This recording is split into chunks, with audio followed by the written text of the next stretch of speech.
Olá, alunos! Olá, tutores! Sejam todos muito bem-vindos à nossa 7ª aula de Matemática Financeira aqui do nosso curso de Técnica em Finanças. Olá, professora Cristiane! Olá, professora Aline! Olá, alunos! Olá, tutores! Sejam bem-vindos à nossa teleaula número 7. Espero que vocês prestem bastante atenção na aula hoje, que vai ser muito produtiva e vai ser muito importante para os próximos conteúdos e para a prova de vocês. É isso aí, pessoal. É o seguinte, hoje é a nossa última aula com conteúdo. Então, a nossa próxima aula já é revisão para a prova de vocês aí, que eu tenho certeza que todo mundo vai se dar muito bem. Mas assim, aula com conteúdo essa de matemática financeira é a última aula. E nós vamos falar de um assunto muito legal, que é a inflação, né? Um dos assuntos que a gente vai falar hoje. O conteúdo da nossa aula de hoje: índices inflacionários, cálculo de inflação, taxa de desvalorização da moeda e depreciação.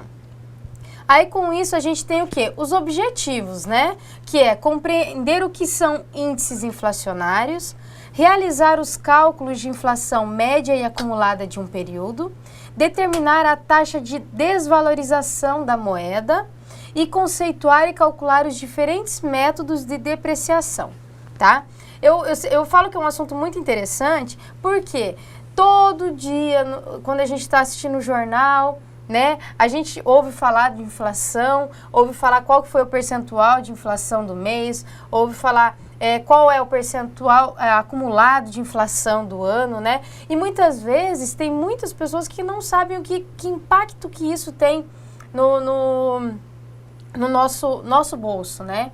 Então, é muito interessante a gente aprender a fazer esses cálculos e também entender onde que a inflação ela começa a impactar, onde que ela está impactando no meu bolso, no bolso da professora Cristiane, no seu bolso, né?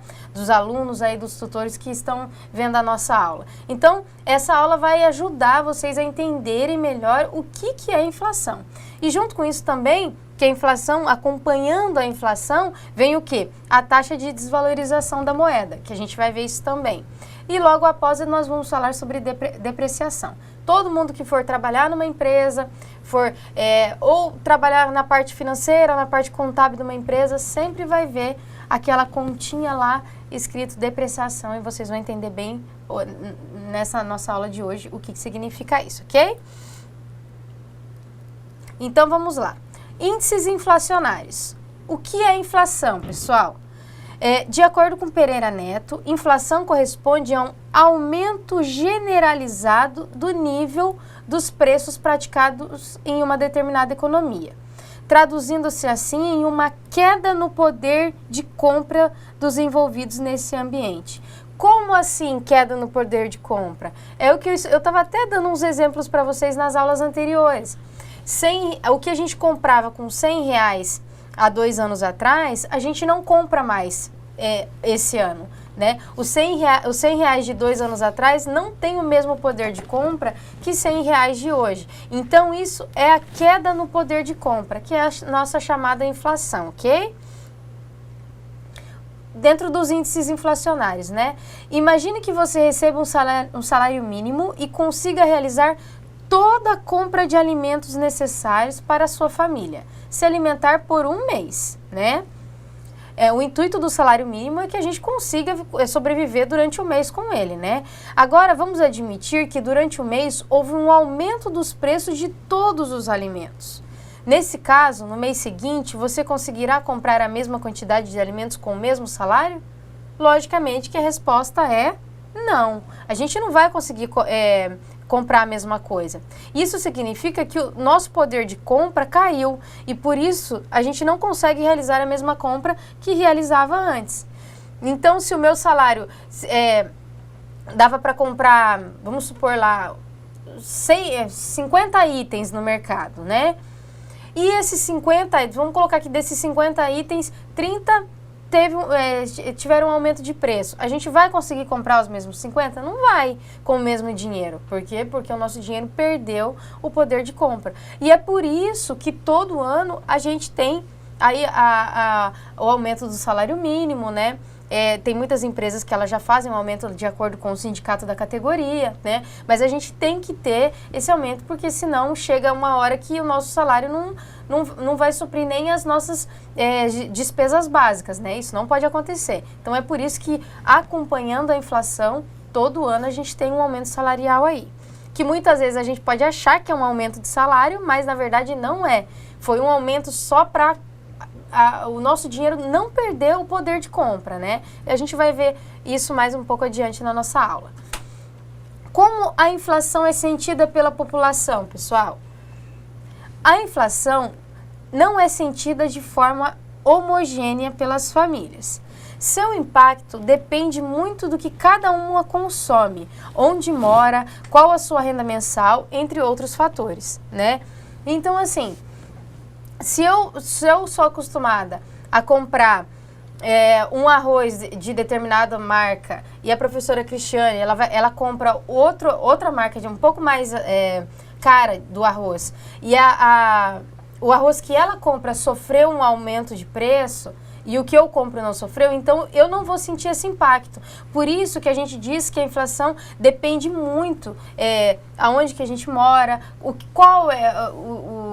quais são os produtos que a gente compra, isso depende muito, tá? Por isso que ela não é sentida. Por isso que, vamos supor que se a gente estivesse falando do exemplo só do arroz, a professora Cristiane sentiria esse impacto e eu não. Por quê? Porque a marca que eu compro, no caso, não sofreu um aumento de preço, né? Então, por isso, para a gente entender melhor, porque daí, muitas vezes, determinada classe, por exemplo, às vezes a classe C sofre um pouco mais, dependendo do aumento que teve, às vezes a classe B. Então, a gente, tudo isso, é tudo feito um estudo sobre isso, para a gente ver quais são as famílias que estão sofrendo o impacto maior da inflação, tá? Como é identificada essa diferença, pessoal? Para identificar a inflação entre os diferentes grupos de família, os institutos de pesquisas desenvolveram diversos índices de preço para atender as características de cada segmento. Tá aí os estudos que eu falei para vocês, que são esses índices. O que são esses índices, né? Os índices de inflação consistem em indicadores utilizados para mensurar a variação de preços de um determinado conjunto de bens e serviços em determinada periodicidade. Se observarmos bem o contexto econômico de um país como o Brasil, é possível perceber que há diversos segmentos de bens e serviços, tais como construção civil, alimentos, agropecuária, produtos industrializados, né? Além disso, as pessoas têm diferentes perfis de renda familiar, né? Quais são os principais índices de inflação utilizados no Brasil? Tenho certeza que todos vocês já ouviram falar desses índices em jornais, na internet, né? Todo mundo, por mais que não tenha se aprofundado neles, mas todo mundo já ouviu falar, né? No Brasil não há um sistema oficial único de mensuração da inflação. Sendo assim, há vários índices e instituições que cuidam deles, tais como o Índice Nacional de Preços ao Consumidor Amplo, que é o IPCA, e o Índice Nacional de Preços ao Consumidor, que é o INPC, e o Índice Geral de Preços do Mercado, que é o IGPM, né? Que são os bens mais utilizados, né? Que é o que eu falei para vocês, que a gente sempre ouve falar desses índices aí no jornal, né? O IPCA e o INPC são mantidos pelo IBGE, enquanto o IGPM é mantido pela Fundação Getúlio Vargas, tá? Ó, de acordo com o IBGE, olha que interessante isso aqui, ó. A população objetiva do INPC abrange as famílias com rendimentos mensais compreendidos entre 1 e 5 salários mínimos, cujo chefe é assalariado em sua ocupação principal e residente nas áreas urbanas das regiões. Então, os índices do INPC, eles são voltados para essa categoria, 1 a 5 salários mínimos, né? E o chefe é assalariado e é residente nas áreas urbanas das regiões, tá? Vamos ver agora qual que é para onde que é direcionado o IPCA, tá? A população objetivo do IPCA abrange as famílias com rendimentos mensais compreendidos entre 1 e 40 salários mínimos, qualquer que seja a fonte de rendimentos, e residentes nas áreas urbanas das regiões, tá? Então, essa aí é a diferença do INPC e do IPCA, tá? O IGPM, segundo a Fundação Getúlio Vargas, tem como base metodológica a estrutura do Índice Geral de Preços, né? Que é a disponibilidade interna, que é o IGPDI, e resultante da média ponderada de 3 índices de preços, que são o Índice de Preços por Atacado, o Índice de Preços ao Consumidor e o Índice Nacional de Custo da Construção, tá? Então, o IGPM, ele é feito uma média ponderada desses 3 índices. Índice de preços por atacado, índices de preço ao consumidor e o Índice Nacional de Custo da Construção, tá? Então, só para a gente entender melhor o que envolve cada índice desse, né? Depois ele vai ser transformado, né? Quando a gente está falando do índice, ele vira lá um percentual lá, que é onde a gente vai fazer o acompanhamento para ver qual é a nossa inflação em determinado mês, tá? Aí nós temos o quê? Como a gente está falando de matemática financeira, a gente tem alguns conceitos, mas a gente sempre acaba chegando nos cálculos, porque é muito importante a gente saber fazer esses cálculos também, tá? Cálculo de inflação média e acumulada, tá? Ó, o efeito da inflação sobre o valor de um bem possui um comportamento relacionado a juros compostos, né? Que a gente viu nas aulas anteriores. Os juros compostos têm a característica de incidir sobre o valor ajustado no período anterior, que é o famoso efeito juros sobre juros, gerando um comportamento gráfico exponencial. Na inflação, pessoal, ocorre de forma muito semelhante, tá? Vamos dar um exemplo aqui para vocês. Imagine que o gasto com alimentação de uma determinada família fosse de R$400 em dezembro de 2012. Como a inflação sofreu um reajuste equivalente, como a alimentação sofreu um reajuste equivalente à inflação medida pelo Índice Nacional de Preços ao Consumidor Amplo, que é o IPCA, e considerando os índices mensais de inflação na tabela a seguir, é possível saber de quanto a família necessitará para a alimentação nos meses seguintes, conforme mostraremos o cálculo para os primeiros meses de 2013. Tá? Então, em dezembro, tá? Em dezembro de 2012, essa família, ela tinha um gasto de R$400 com alimentação. Aí, em 2013, a gente teve o quê? Uma inflação de 0,86% em janeiro, de 0,6% em fevereiro e de 0,47% em março. A gente vai aprender a fazer o cálculo da média, né, dessa inflação acumulada e o cálculo da média dessa inflação, desses 3 meses, tá?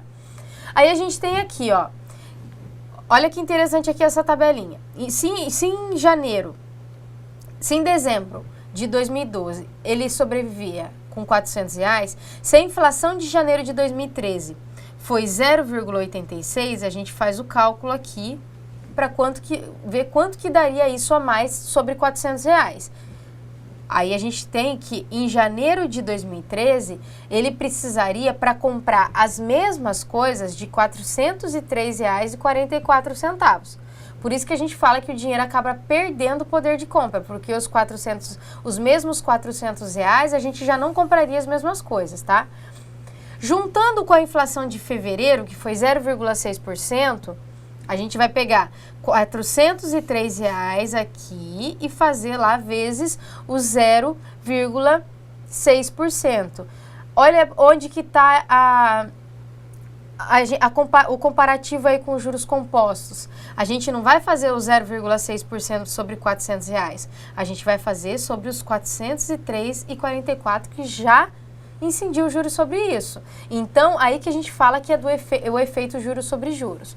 Mas daí, juntando com a inflação de janeiro, mais a inflação de fevereiro, ele vai precisar para comprar os mesmos itens R$405,86.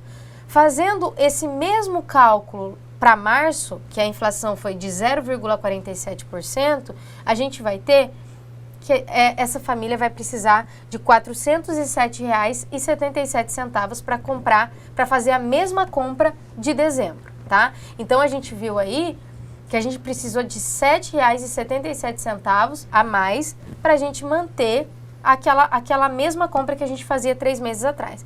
Isso é devido à inflação desse trimestre aí que a gente fez o cálculo, tá? Aí, como que a gente faz a média, né? O cálculo da inflação média e acumulada, né? Vamos descobrir o percentual de inflação. Então, a gente tem o quê? A inflação é igual, qual foi o valor total que ele precisou no terceiro mês, que foi 407,77 que a gente achou na tabela, divididos pelo que era o valor do comparativo de dezembro, que é os R$400. Quando a gente faz isso, menos 1, tá? É a fórmula. Quando a gente faz isso, a gente vai ter que a gente teve uma inflação de 1,01942 menos 1. Inflação é igual 0,01942. A gente já consegue ver aí que para a gente ter o percentual, a gente tem que fazer vezes 100. E isso vai gerar uma inflação acumulada de 1,942%, tá? 1,942%.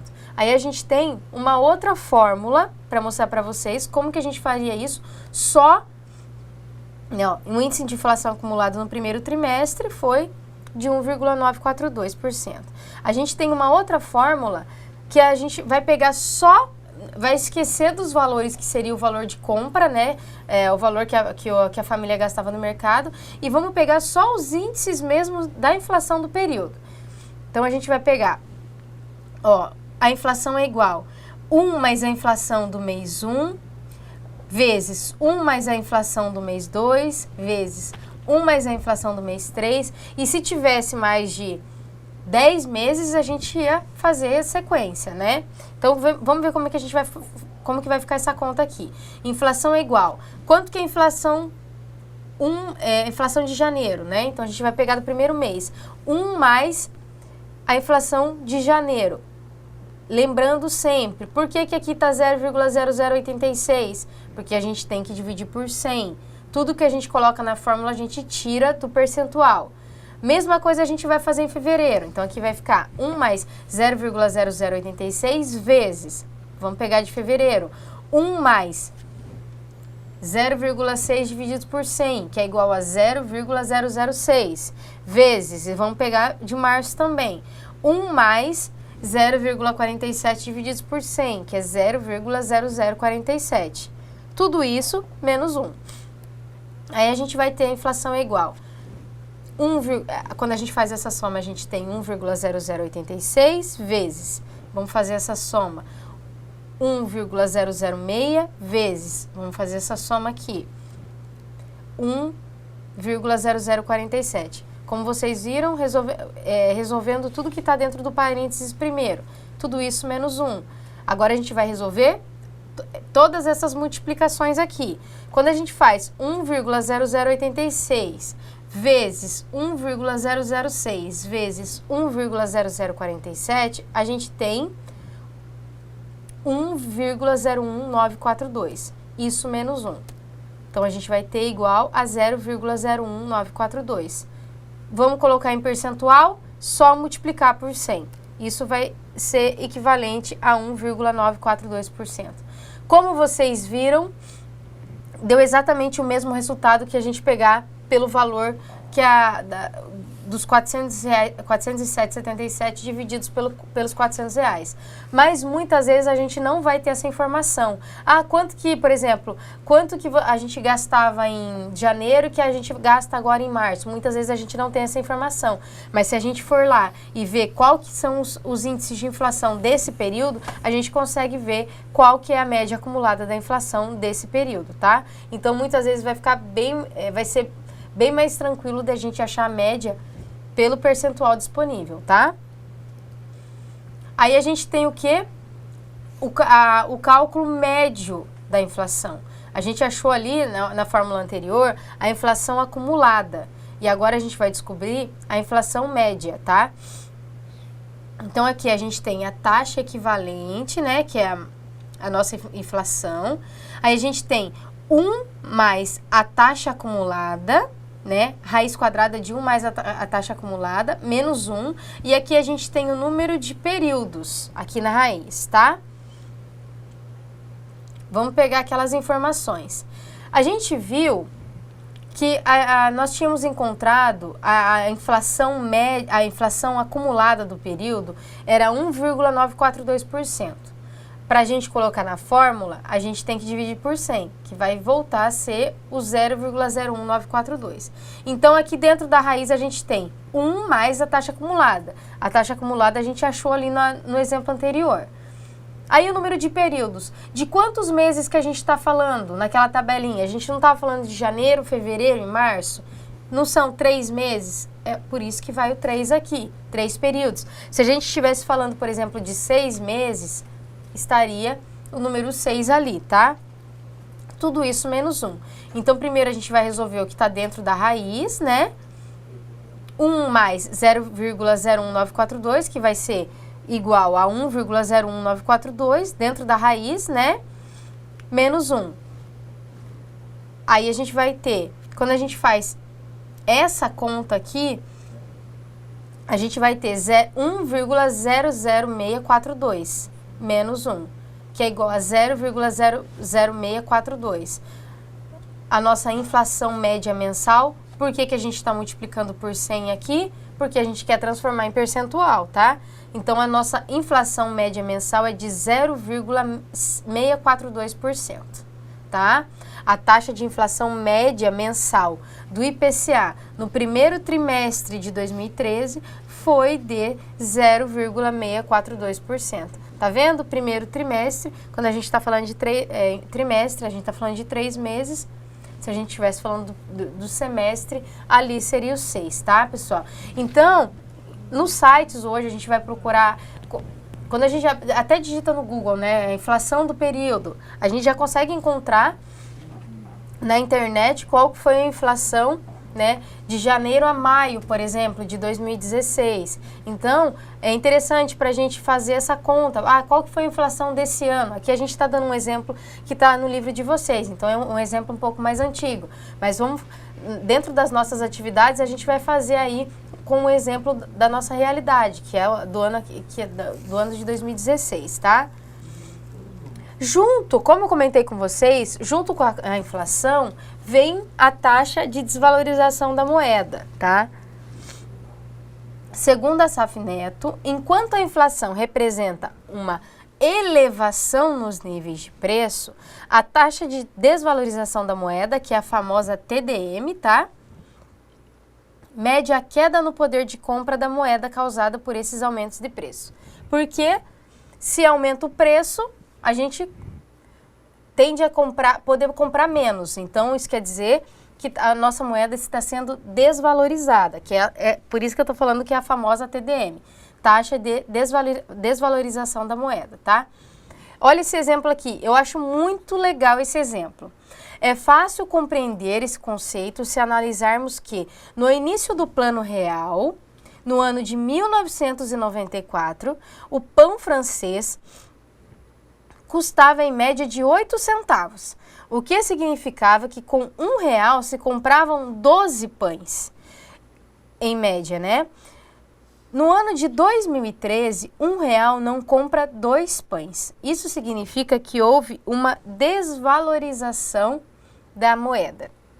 Eu gosto muito desse exemplo, porque, né, como todos sabem, né, eu e a professora Cristiane, nós somos irmãs, né? E quando entrou o Plano Real, a gente trabalhava com o nosso pai, que ele tinha um mercado, né, professora? E eu lembro muito bem que custava 8 centavos um pão, né? Então, por isso que quando eu vi esse exemplo, eu falei assim, nossa, eu me lembro que custava isso, porque como a gente lidava muito com isso, eu lembro que custava exatamente 8 centavos quando a gente ia comprar um pão.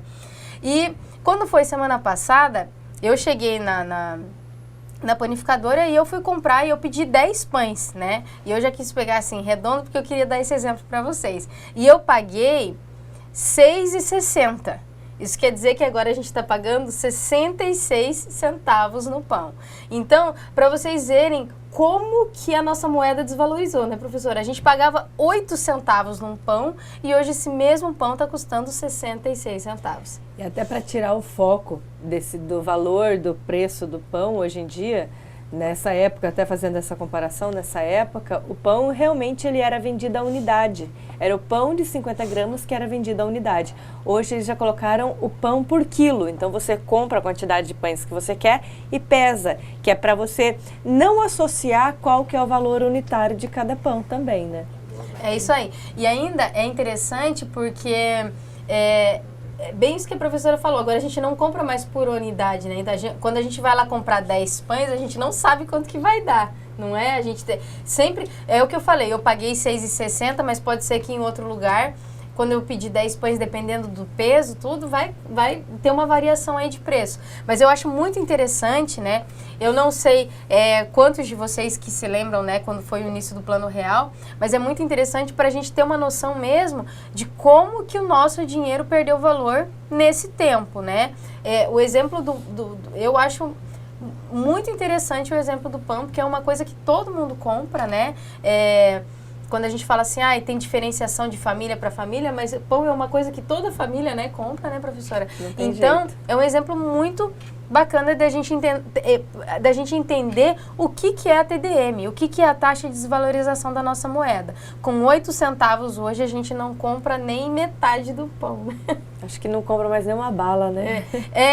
Esse é outro comentário que eu ia falar. Antigamente, quando a gente ia no mercado, eles iam dar troco, aí sobrava 10 centavos lá, dá 2 balas e tudo, né? Hoje em dia eles oferecem bombom, porque hoje em dia dá 50, 60 centavos de troco, o pessoal já eles agem como se esses 50, 60 centavos fossem os mesmos 10 centavos de antigamente. Então o pessoal já fala assim, pode ser um bombom, não sei o que lá, fora que se for 10 centavos, não vem praticamente, nunca mais que a gente vê ganhar bala com 10 centavos mais. Chicletes, muito menos, né? A gente via muito isso acontecer, né? É interessante a gente dar esses exemplos porque são coisas que aconteciam e não acontecem mais. E por que não acontece mais? Porque a nossa moeda perdeu o valor, né? Perdeu o poder de compra, né? O que a gente comprava antes com 10, 15 centavos, a gente não compra mais, tá?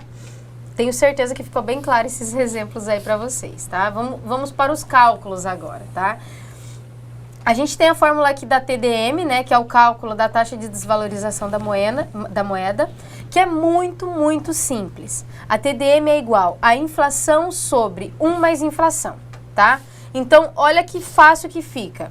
Se a inflação de um ano alcançar 7%, a queda na capacidade de compra será de 6,5421%, conforme o cálculo que nós vamos fazer agora.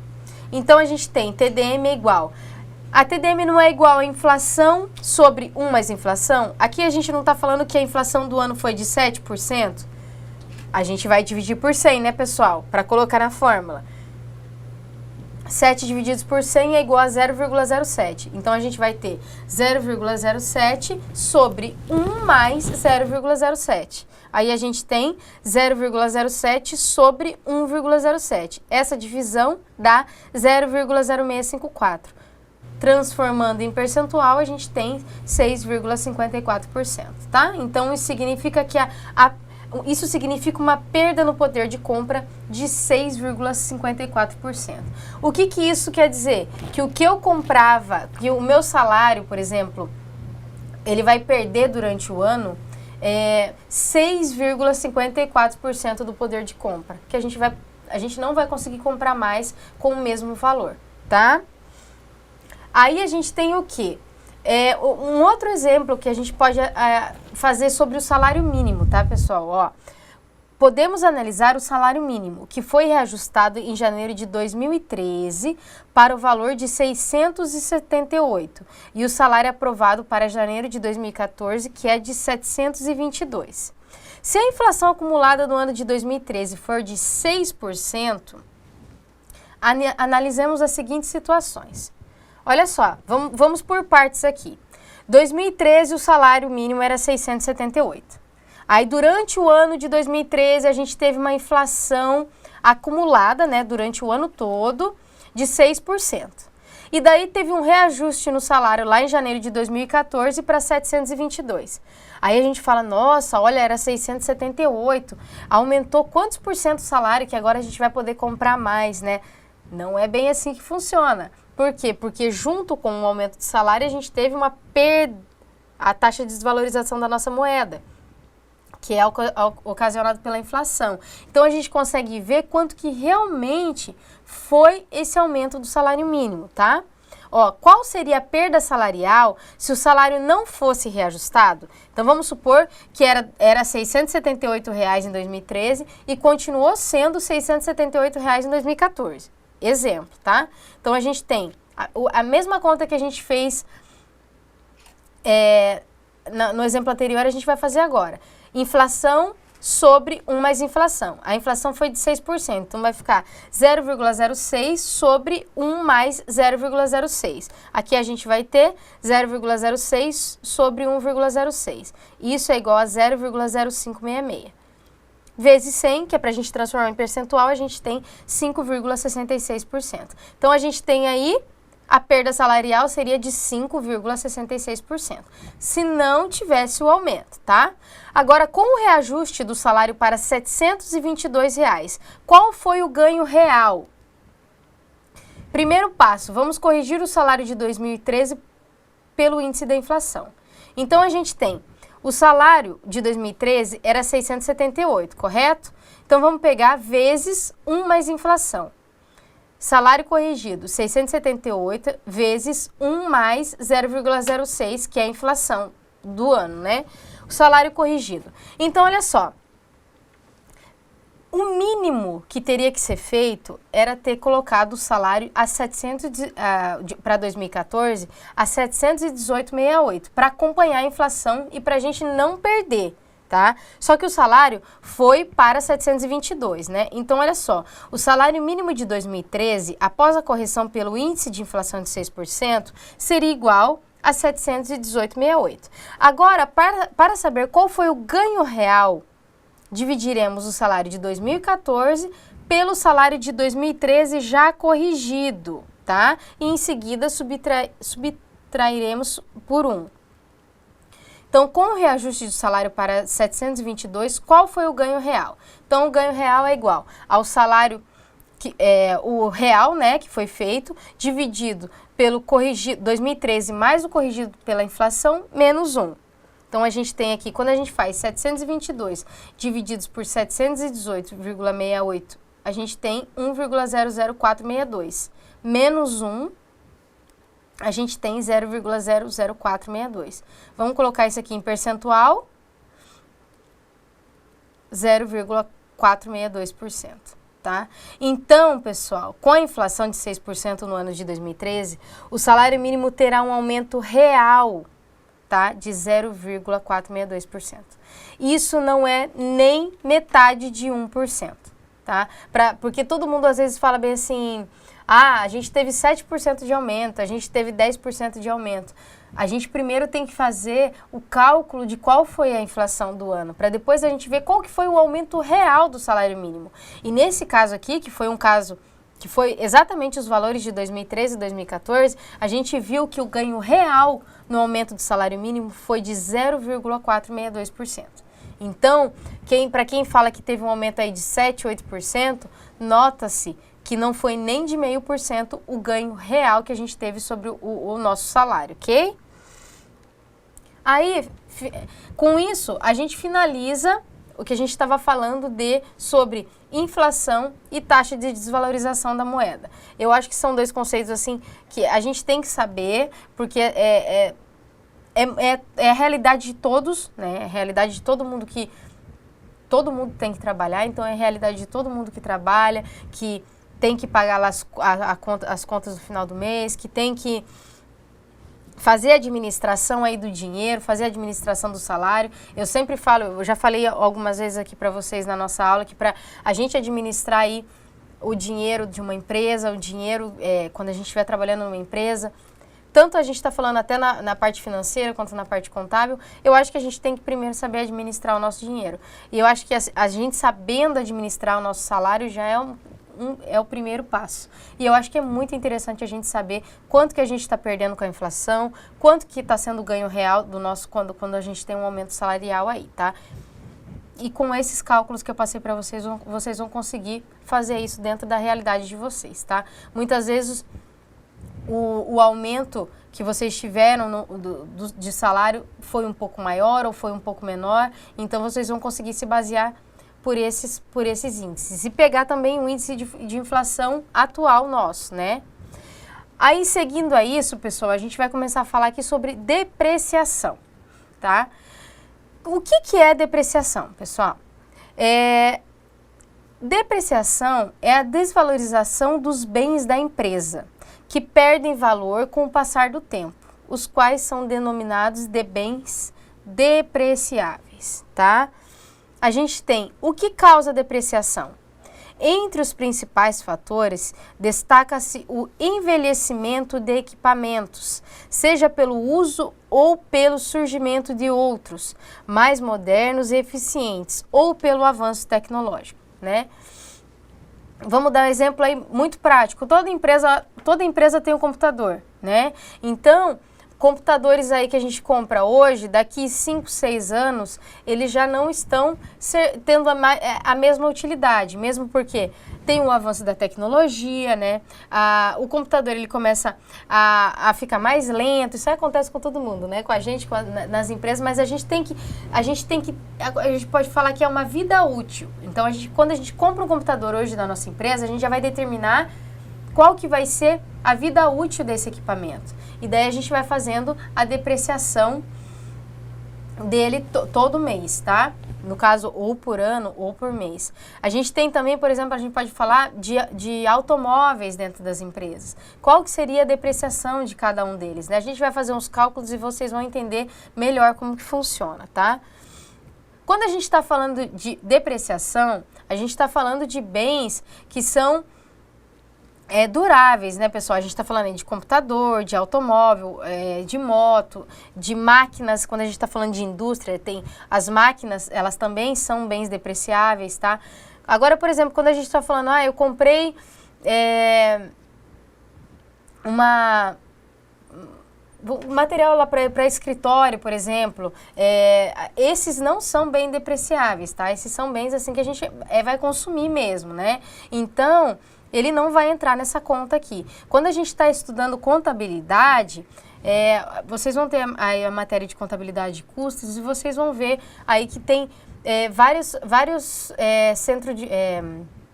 contas onde a gente vai colocar quais bens que são e quais que não são depreciáveis, tá? Se você comprar um bem, verificará depois de algum tempo de uso que eles não terão o mesmo valor do novo. Isso todo mundo sabe, né? A essa desvalorização é que chamamos de depreciação.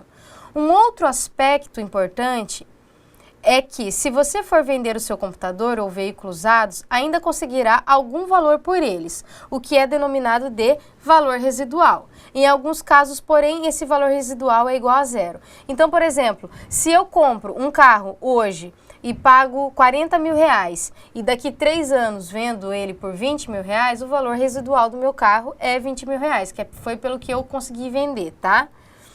Antes de investir na aquisição dos bens que constituirão um ativo de uma empresa, é preciso estimar a vida útil desses bens, a fim de determinar o tempo necessário para que o investimento tenha o retorno desejado. Vários são os métodos que nos permitem realizar o cálculo da depreciação. Entre eles, destacaremos o método linear, o método da taxa constante e o método de capitalização. Então, vamos para a depreciação pelo método linear. O cálculo da depreciação pelo método linear não só é o mais simples, como é o mais utilizado pela Receita Federal para a contabilidade das empresas. De acordo com Castanheira e Serenato, esse método consiste apenas em dividir o total a depreciar pelo número de períodos de vida útil do bem. Então, a gente tem aqui, depreciação linear é igual, né? Onde depreciação DL é o valor da depreciação linear, C é o valor de compra do bem, M é o valor residual e N é a vida útil do bem.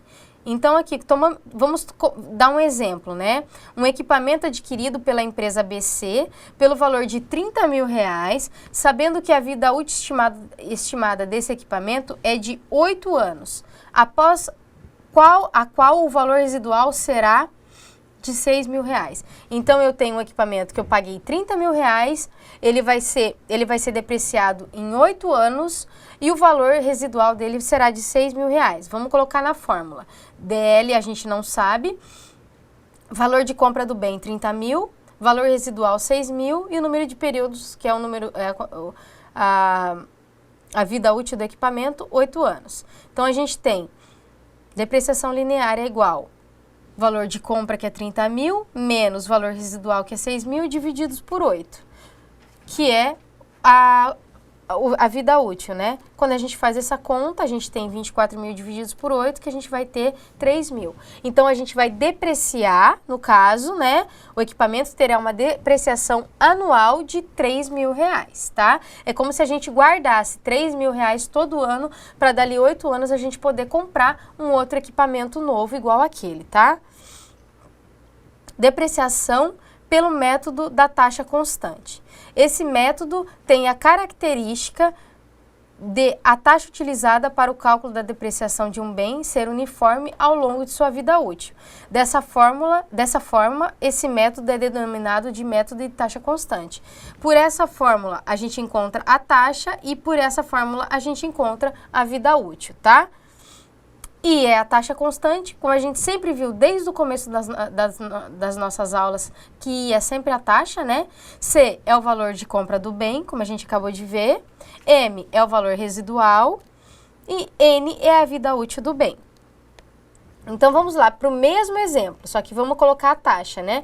Um equipamento é adquirido pela empresa ABC pelo valor de R$30.000. Sabendo que a vida útil estimada desse equipamento é de 8 anos, após qual o valor residual será de R$6.000. Né? Nesse caso, encontre a depreciação pelo método de taxa constante, que é para a gente encontrar a taxa. É só a gente substituir os valores aí dentro dessa fórmula, tá?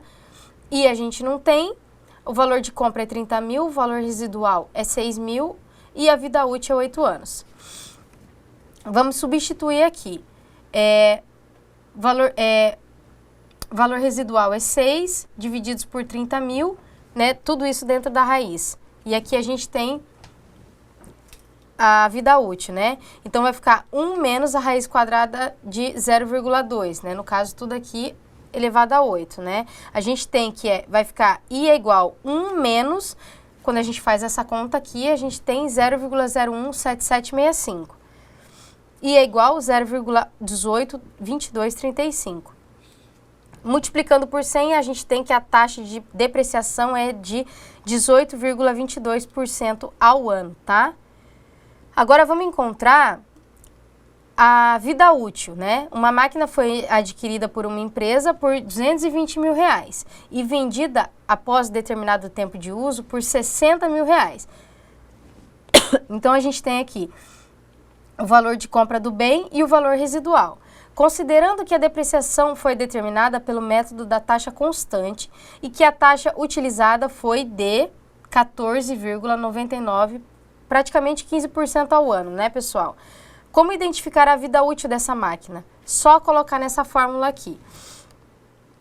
Então, a gente vai ter o quê?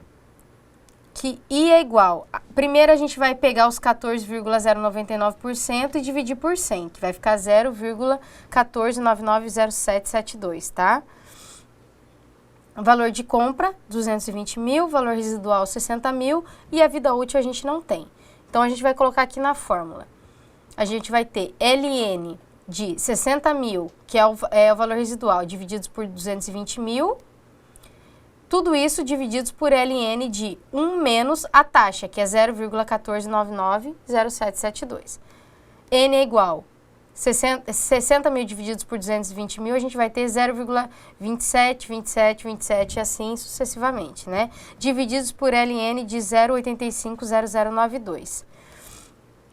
Quando a gente faz essa conta, a gente encontra menos 1,29928, divididos por menos 0,16241.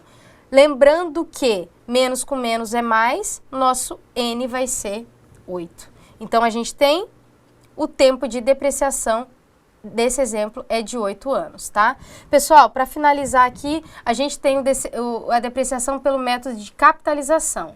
Então, vamos considerar o caso de uma empresa que adquiriu um veículo novo por R$50 mil, cuja vida útil é de 5 anos, tá? Após esse tempo, o veículo deverá ser trocado por um novo. Durante 5 anos de vida útil, a empresa aplicou o valor da depreciação, que passou a render juros. Ao final dos 5 anos, os juros somados aos valores aplicados, depreciação total, mais o valor residual, deverão ser suficientes para adquirir um novo veículo, considerando o mesmo valor do veículo anterior. Suponha então que após a vida útil, o valor residual do veículo é de R$20 mil. Considere uma taxa de mercado de 8% ao ano. Então, a gente tem essa fórmula aqui, tá? A depreciação pela capitalização é igual valor de compra, né, que a gente não tem. O valor de compra é R$50 mil, o valor residual é R$20 mil, a vida útil é 5 anos e a nossa taxa é 8%, que é igual a 0,08. Vamos só aplicar na fórmula aqui. Então, a gente tem aqui valor de compra menos valor residual, então vai ficar 50 mil menos 20 mil, vezes a taxa, que é 0,08. Tudo isso divididos, né, ficou fora o nosso traço aqui, mas tudo isso divididos por 1 mais a taxa elevado à vida útil menos 1, que é 1 mais 0,08 elevado à vida útil, que é 5, menos 1. Então, a gente tem depreciação aqui igual a 2.400 divididos por 1,469328 menos 1. Depreciação igual 2.400 divididos por 0,469328. Depreciação é igual a 5.113,69. Então, a gente vai depreciar todo ano 5.113,69. E para finalizar, vou explicar certinho para vocês como que funciona isso nessa tabela aqui, ó. O valor do bem é R$50 mil. A gente vai depreciar 5.113,69, ok? Então, no primeiro mês, a gente não vai render nada, porque a gente tem que esperar um mês para começar a render juros. No segundo mês, já vai render R$409 de juros. No terceiro mês, o acumulado vai ser de 850. Desculpa, pessoal, não é mês, é ano, tá? No terceiro ano é 850,92. Quando chegar no quinto ano, a gente vai ter 1.843,43 de juros, que somados a todos os valores, aos 5 anos que a gente fez a depreciação, a gente vai ter um total de R$30 mil. Com mais os R$20 mil, que era o valor residual do bem, a gente vai ter novamente os R$50 mil para comprar um bem igual, né, no mesmo valor. Então, só para vocês entenderem, quando a gente está falando de depreciação, se vai depreciar 5 mil por ano. Então, já que a gente vai tirar isso do caixa da empresa, para guardar isso, para daqui 5 anos a gente comprar um bem novo, que a gente deixe aplicado. Então, eu acho que a depreciação pelo método de capitalização é a mais vantajosa, porque se a gente vai deixar o valor do bem guardado, quando a gente está falando de computador, a gente não vê muito isso, mas tem muitas empresas que têm máquinas muito caras, né? Tem empresas que trabalham, vamos colocar aí uma transportadora, que trabalha com caminhões, que são muito caros também. Então, eles têm que ter uma reserva dessas depreciações, porque elas precisam sempre estar renovando essa frota de caminhões aí, ok? Pessoal, a gente vai dar mais uma clareada para vocês nesses cálculos aí nas nossas atividades. Aqui na nossa aula, que eu quero agradecer a professora Cristiane. Nós duas aqui aguardamos vocês. Espero todos aí para a correção das nossas atividades, ok?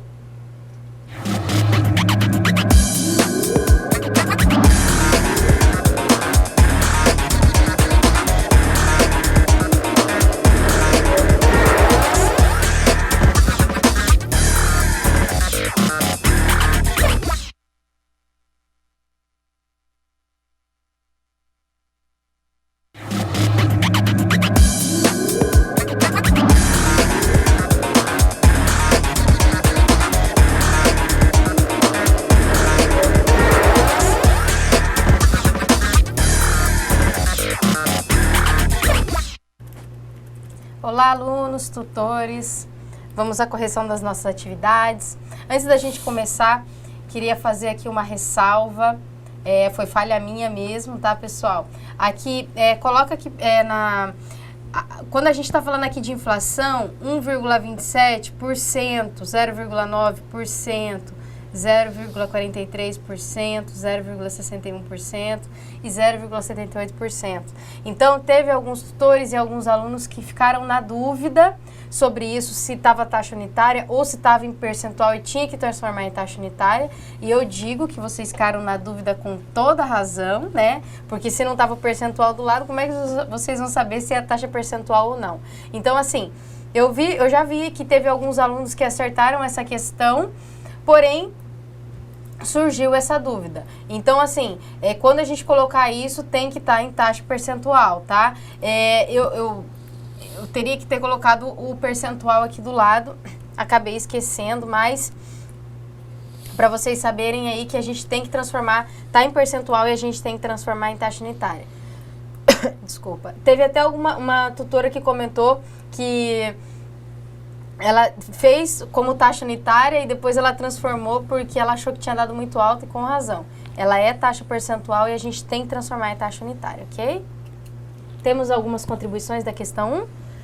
Bastante contribuições. Fora essa questão da taxa, né? A aluna Vanessa, de Cerejeiras. Os alunos de Bonifácio também, Bonifácio Maciel.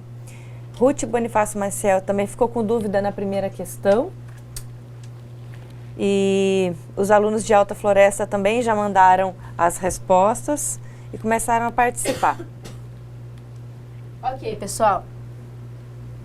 Essa dúvida foi normal, porque eu tinha esquecido de colocar o percentual mesmo, mas assim, sempre quando vi essa tabelinha, tá, eu prometo para vocês que eu não vou esquecer de colocar nas próximas vezes. Porém, teve alguns alunos que já entenderam que era percentual, mas isso poderia também ter sido uma pegadinha, né? Eu poderia ter colocado em taxa unitária, então por isso que é muito importante perguntar mesmo. Mas vamos lá. Com base nos dados abaixo, calcule a inflação acumulada de janeiro a maio de 2016 pelo IPCA. Essas informações aqui foi tirada do site portalbrasil.net/IPCA, porque elas são as informações da nossa realidade. Vamos dar uma analisada nisso então? Janeiro, 1,27%. Fevereiro, 0,9%. Março, 0,43%. Abril, 0,61%. E maio, 0,78%. Junho a gente não tem ainda, né? Porque a gente ainda está no mês de junho, então a gente não tem ainda. Mas como que a gente faz para a gente saber qual que é a inflação acumulada de janeiro a maio? Então a gente vai pegar 1 mais a inflação de janeiro, vezes 1 mais a inflação de fevereiro, mais 1 vezes a inflação de março, 1 mais a inflação de abril, vezes 1 mais a inflação de maio. Tudo isso menos 1. Lembrando, como está em taxa percentual, como eu falei para vocês, a gente tem que dividir por 100 para deixar em taxa unitária. Então vai ficar 1 mais 0,0127, que é de janeiro, vezes 1 mais 0,009, que é de fevereiro, vezes 1 mais 0,0043, que é de março, vezes 1 mais 0,0061, que é de abril, vezes 1 mais 0,0078, que é de maio. Tudo isso menos 1. Primeiro, a gente resolve as somas que estão dentro dos parênteses. Então, a gente vai ter 1,0127 vezes 1,009 vezes 1,0043 vezes 1,0061 vezes 1,0078. Tudo isso menos 1. Agora, a gente vai resolver as multiplicações, ok? A gente pode fazer na calculadora tudo de uma vez. Quando a gente faz esse vezes esse, vezes esse, vezes esse, vezes esse, a gente vai encontrar o valor de 1,040521. Isso menos 1, né? Então, a gente vai ter que a inflação é 0,040521. como a gente deixou tudo em taxa unitária para colocar na fórmula, o resultado vai ser em taxa unitária. Então, a gente vai ter que multiplicar por 100 para a gente saber o acumulado da inflação, em percentual. Quando a gente faz 0,040521 vezes 100, a gente tem 4,0521. Quem colocou só 4,05 tá certo, tá, pessoal? Então, a inflação acumulada de janeiro a maio de 2016 é de 4,0521. Vamos colocar 4,05%. Então, agora a gente já sabe, na nossa realidade, que de janeiro a maio do ano de 2016, a gente já tem um acumulado de inflação de 4,05%. Isso significa que o nosso dinheiro, que era lá no dia 1º de janeiro, o que a gente comprava lá dia 1º de janeiro, hoje a gente vai comprar com uma redução de 4,05%, porque o nosso dinheiro perdeu esse valor nesse período, tá? Então, a gente ainda tem junho, julho, agosto, setembro, outubro, novembro, dezembro para fechar o ano aí, para a gente saber qual que foi a inflação do ano. Então, a gente já viu, a gente teve uma inflação de março um pouco mais baixa, mas a gente viu que a inflação de janeiro, ela ficou bem alta, né? 1,27%. Então, agora, pessoal, que vocês sabem como que funciona isso, qual que é o impacto da inflação sobre o bolso de vocês, né? Vamos procurar prestar um pouco mais de atenção nisso, para a gente saber a importância, né, que tem, a importância que é a gente acompanhar isso, né? Nossa, olha o tanto que o quanto que meu dinheiro está perdendo, né? O valor nesse tempo.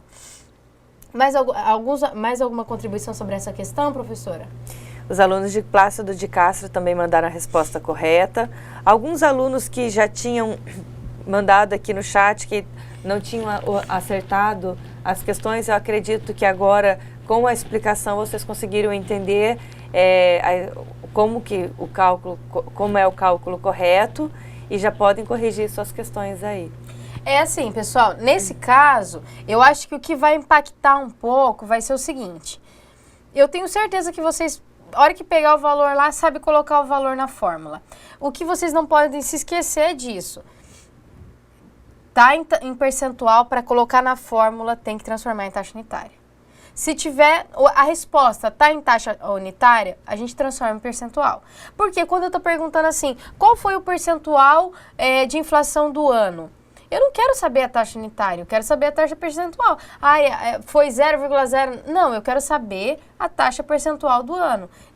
Até quando a gente vê lá em sites, em jornal, a gente não vê em taxa unitária. A gente vê em taxa percentual, tá? Então, se atentem bem a isso aí, tá? Vamos à questão 2. Se em determinado período a inflação foi de 9%, não havendo, olha isso, não havendo reajuste salarial, qual foi a perda do poder de compra? Olha que fácil, isso aqui é essa fórmula do inflação sobre 1 mais inflação, né? Então, assim, vamos colocar agora aqui a taxa de desvalorização da moeda é igual. A inflação foi de 9%, vamos transformar em taxa unitária. 9% divididos por 100 é 0,09. Isso divididos por 1 mais inflação, que é os mesmos 0,09. Então, a gente tem 0,09 divididos por 1 mais 0,09. Vai ficar 0,09 divididos por 1,09. Taxa de desvalorização da moeda é igual 0,0825688. Lembrando que não precisa de todas essas casas. Vamos colocar aqui o vezes 100, porque a gente vai transformar em percentual. Então, a gente vai ter que a perda do poder de compra foi de 8,25.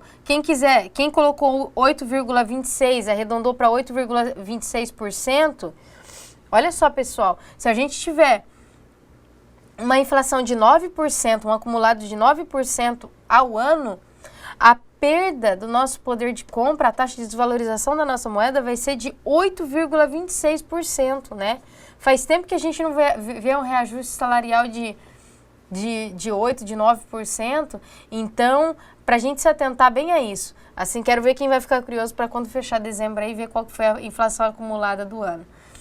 Eu sei que a gente não precisa fazer esses cálculos porque a gente encontra isso em sites, no jornal, né? A gente ouve sempre falar, mas é que assim, quando a gente faz o cálculo, a gente consegue conceituar melhor isso, né? Consegue até entender mais profundamente assim, o que significa isso, né? Que impacto que isso tem na nossa vida, no nosso bolso, né? Então, por isso que é interessante a gente aprender a fazer esses cálculos, tá? Tivemos algumas respostas? Sim, várias pessoas do Zona Norte, o pessoal de Presidente Médici, de São Francisco, todos já mandaram a resposta e acharam a resposta correta. Maravilha. Vamos para a questão 3, então. Uma máquina foi adquirida por uma empresa, agora a gente está falando já de depreciação, tá? Uma máquina foi adquirida por uma empresa por R$60 mil e vendida após determinado tempo de uso por R$6 mil, né? Considerando-se uma depreciação linear igual a R$9 mil ao ano, descubra a vida útil dessa máquina. Então, aqui eu tenho, olha, ele já me deu aqui a depreciação linear, que é 9 mil ao ano, né? Então, aqui eu vou ter que descobrir o quê? O N, que é a vida útil da máquina, né? Então, a fórmula é essa, depreciação linear é igual o valor da compra menos o valor residual divididos pela vida útil. Então, a gente vai ter, qual que é a depreciação linear? 9 mil, igual o valor de compra, 60 mil, menos o valor residual, que é 6 mil, divididos pela vida útil, que eu não sei quanto que é. A gente vai descobrir isso, tá? Então, aqui a gente tem que 9 mil é igual, quando a gente faz 60 mil menos 6 mil, a gente tem 54 mil. Isso divididos por N, que a gente ainda não sabe. O que a gente faz aqui? Faz aquela multiplicação aqui. Então, vai ficar 9 mil vezes N, que vai ficar 9 mil N, igual a 54 mil. Tá multiplicando aqui, a gente vai passar agora dividindo. Então, vai ficar N é igual 54 mil divididos por 9 mil. Aí, a gente tem N é igual a 6. Isso quer dizer que a vida útil da máquina é de 6 anos, né? Então, fica bem fácil da gente descobrir. Nós poderíamos ter feito, colocado a vida útil e ter pedido para vocês qual que era o valor da depreciação linear. Aí vocês iriam encontrar aí os 9 mil reais, tá? Mas nesse caso, a gente fez um pouquinho diferente, porque é a mesma fórmula, só que vocês vão procurar a vida útil do bem e não o valor da depreciação linear, já que a gente já tinha dado ele no exercício. 6 anos. Encontramos 6 anos aí, professor? 6 anos. 6 anos. De Paraná, Cerejeiras, parabéns para vocês. Parabéns para o aluno Luciano aqui do Zona Norte, que já mandou todas as respostas e até agora acertou todas. Parabéns também para você. Isso aí, pessoal. Vamos à questão 4. Um equipamento foi adquirido por uma empresa pelo valor de 72 mil reais. Sabendo que a vida útil estimada desse equipamento é de 10 anos e que após esse período o valor residual será de 14 mil reais, determine o valor da depreciação ao ano pelo método linear. Mesma fórmula, né? Vocês viram que na questão 3 a gente falou de depreciação linear e na questão 4 a gente está falando de depreciação linear. Então, se atentem bem a isso, porque dependendo do estilo da depreciação, é a fórmula que a gente vai usar.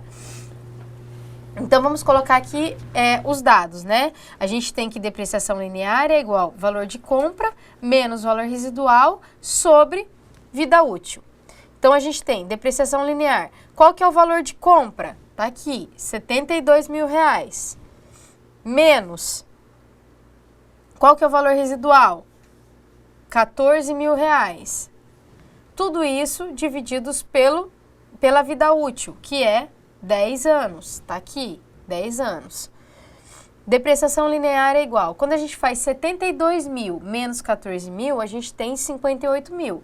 Divididos por 10, que é a vida útil, a gente vai ter uma depreciação linear igual a R$ 5.800, né? Então, o valor de depreciação linear ao ano é R$ 5.800. Gente, o que isso quer dizer? Que o equipamento ele foi adquirido por R$ 72 mil.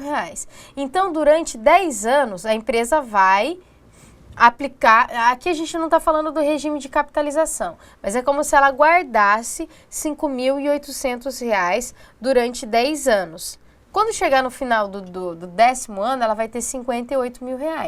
Mais os R$ 14 mil que vai custar a máquina, que ela vai conseguir vender esse equipamento por 14 mil, ela tem novamente os R$ 72 mil para comprar uma máquina nova. Né? Para vocês entenderem bem qual que é o conceito de depreciação, qual que é a finalidade da depreciação. Para a gente sempre poder estar com as máquinas, os equipamentos, né, todos atualizados, né? Alguma resposta correta? Questão 4? Todas, né? Todas também. Que ótimo, pessoal. Fico contente que eu tô vendo que vocês conseguiram, por mais que a nossa aula ela tenha sido um pouco corrida hoje, mas que vocês conseguiram entender bem quando a gente está falando aí de inflação e de depreciação, né? Vamos à questão 5. Um equipamento foi adquirido por uma empresa pelo valor de R$ 32 mil. Vamos se atentar bem aqui às informações da questão. Sabendo que a vida útil estimada desse equipamento é de 5 anos e que, após esse período, o valor residual será de R$ 10 mil, determine a taxa de depreciação pelo método da taxa constante. Olha lá, agora já não é... A gente não está falando de depreciação linear. A gente está falando da taxa constante, que é a fórmula que a gente passou na aula para vocês também. A taxa vai ser, no caso, como a gente está pedindo a taxa, a nossa resposta vai ser em percentual, tá? A gente está falando em taxa, então o valor é em percentual. A fórmula é 1 menos raiz do valor residual sobre o valor de compra, daí a raiz aqui elevado a N, que no caso é a nossa vida útil. Então, a gente tem o quê? Valor residual, 10 mil, divididos pelo valor de compra, que é 32 mil, né? Aqui, elevado, a gente tem a vida útil, que é 5 anos. Então, a gente vai fazer o seguinte. Primeiro, resolver o que está dentro da raiz. Então, vai ficar 1 menos raiz quinta de 0,3125, né? Quando a gente divide 10 mil por 32 mil, a gente encontra 0,3125. Então, a gente tem taxa é igual. Agora, a gente faz essa conta aqui. 1 menos 0,792447. Taxa é igual. Quando a gente faz essa conta, a gente encontra 0,207553.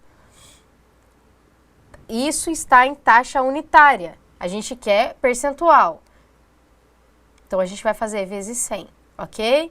Então, a gente vai ter que a taxa de depreciação anual é de 20,75%, tá? Então, a gente consegue saber pelo valor do bem que a gente tem, quanto que se a gente está falando aí de 5 anos, quantos por cento que a gente teria que guardar. Então, a gente já não está falando em valores, a gente está falando em taxa, né? Daí vai da tratativa de empresa para empresa. Você quer falar de valores ou você quer falar de percentual aí, tá? Alguma resposta? Bastante resposta certa também. Aluno Eliasmar, lá de Presidente Médici, que também sempre participa bastante com a gente, resolvendo os exercícios. Queria aproveitar, professora, para reforçar aquilo que a gente conversou na semana passada sobre os grupos de estudos. Hoje o conteúdo, em termos de matemática, de cálculo, eles são um pouco mais simples, digamos assim.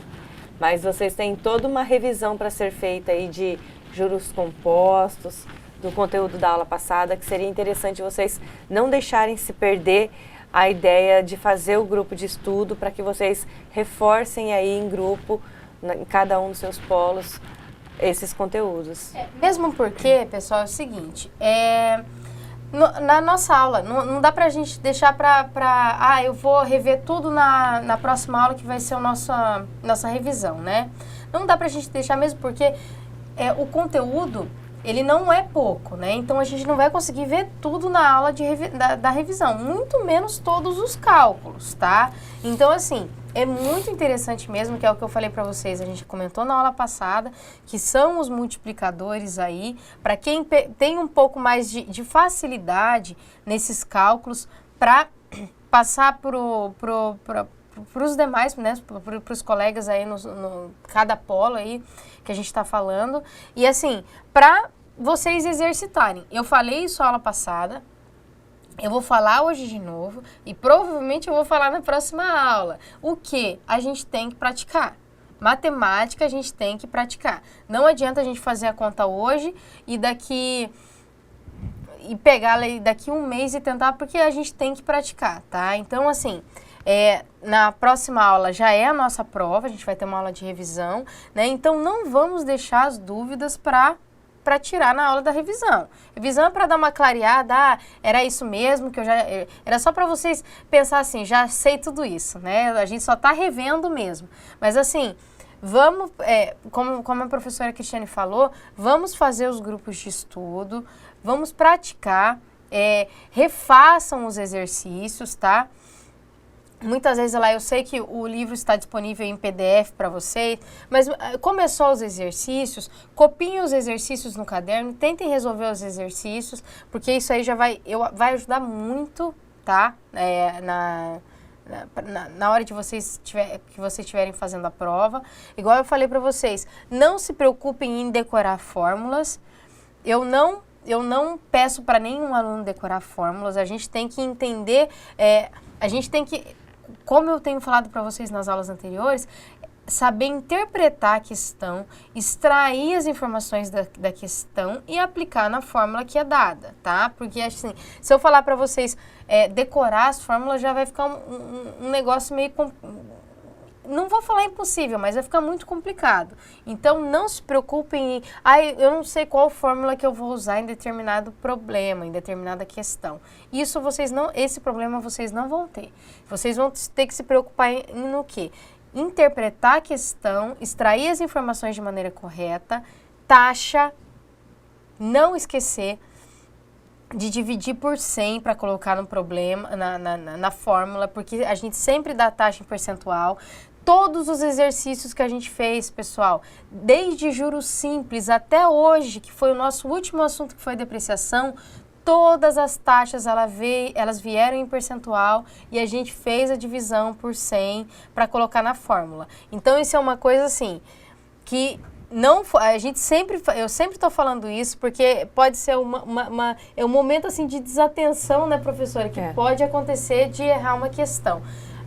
Uma tutora ainda comentou, nessa falha minha agora da questão 1, de não ter colocado o percentual, ela fez a questão como se ela já tivesse em taxa unitária e ela já conseguiu perceber que o valor ficou muito alto e ela foi lá e fez dividido por 100, no caso, transformando em taxa unitária, né? Então, assim, logicamente que essa falha ela não vai acontecer na prova, tá, pessoal? Não se preocupem com isso, mas não esqueçam de fazer essa divisão da taxa para transformar em taxa unitária. Se for 7% e vocês colocarem o 7 lá na fórmula, já está errado. É 7 divididos por 100, que vai ser o 0,07, tá? Então, assim, se atentem muito a isso. No mais, a gente tem uma outra informação aqui para vocês, que é referente às atividades, tá?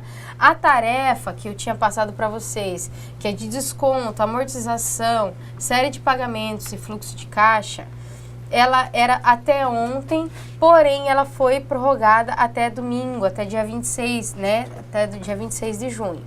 E o questionário que ainda tem para vocês fazerem aí, que é taxas, descontos, amortização e série de pagamentos, vai até o dia 29/6, tá?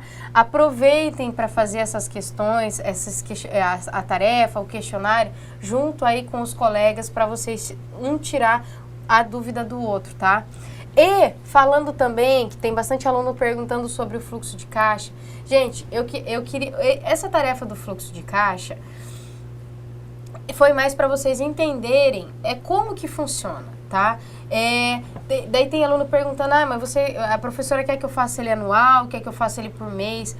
Eu quero que você faça ele do jeito que você gostaria de fazer ele na sua vida. Se você quiser fazer um fluxo de caixa semanal, você pode fazer. Se você quiser fazer um fluxo de caixa diário, você pode fazer. Colocar lá, mês de junho, do 1 ao 30, quanto que entrou de dinheiro e quanto que saiu de dinheiro do meu bolso. É interessante fazer o fluxo de caixa mensal, contando do dia 1 até o dia 30. A gente consegue ver bem detalhado quais são os nossos gastos. Então, isso fica a critério de vocês. Isso eu queria mostrar para vocês conhecerem o fluxo de caixa, para vocês verem a importância e como ele ajuda a gente a clarear a nossa vida financeira, os nossos gastos, né? Gastos que poderiam ser, que podem ser reduzidos, né? Que muitas vezes a gente nem sabe que são tão altos, porque a gente não tem o hábito de ficar anotando tudo isso, tá? Então, o fluxo de caixa é o que eu falo. A gente aprendendo ele a fazer pra gente, quando vocês forem trabalhar numa empresa, certeza que vocês vão ver fluxo de caixa, tá? Então, vocês já vão saber como que funciona. Mas assim, daí na empresa ele pode ser... Na empresa, vou dar um exemplo da empresa que eu trabalhava, era o fluxo de caixa mensal, dia a dia, do dia 1 até o dia 30. Todos os gastos diários eram anotados ali, né? Aí depois, quando vai fechar o ano, aí a gente faz um resumo lá de janeiro, fevereiro, março e coloca. Mas assim, a gente começava a fazer do mensal, do dia 1 ao dia 30. Mas isso aí é critério de vocês. Vocês vejam se vocês querem fazer, janeiro, fevereiro, março, ou se vocês querem fazer, não, eu vou pegar aí o mês de junho e vou fazer todos os dias, né? Ou aproveitar aí, apesar que é pra gente entregar agora dia 29, dia 26, mas então para quem quer fazer um pouco mais detalhado, pega aí o mês de junho inteiro. Mas assim, é um critério de vocês, é só para eu ver, pra gente ver que vocês entenderam qual que é a finalidade também do fluxo de caixa, tá? A gente tem alguma contribuição, alguma dúvida aí, professora? Não, todos terminaram as atividades, já estão dando boa noite. Eu queria agradecer a presença de todos aqui no chat. Mais uma vez, a gente contou com a participação de vocês. Parabéns pela dedicação de vocês. Espero vocês aqui na nossa última teleaula antes da prova, que é a semana que vem. É isso aí, que é a nossa aula 8, aula de revisão, uma aula mais para clarear mesmo, né? Porque as dúvidas eu tenho certeza que vocês já vão tirar aí com o questionário, com a tarefa, tá?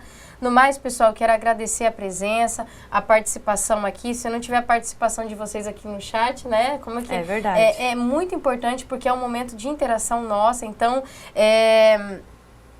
onde vocês expõem as dúvidas de vocês, ou questionam alguma coisa, uma falha que teve aqui numa atividade, foi questionada por um polo, né? Então, assim, é um momento que é essencial aqui para as nossas aulas. Então, eu quero agradecer muito a atenção e a colaboração de todos vocês e eu aguardo vocês até a nossa última teleaula, que é a nossa aula 8, semana que vem, ok?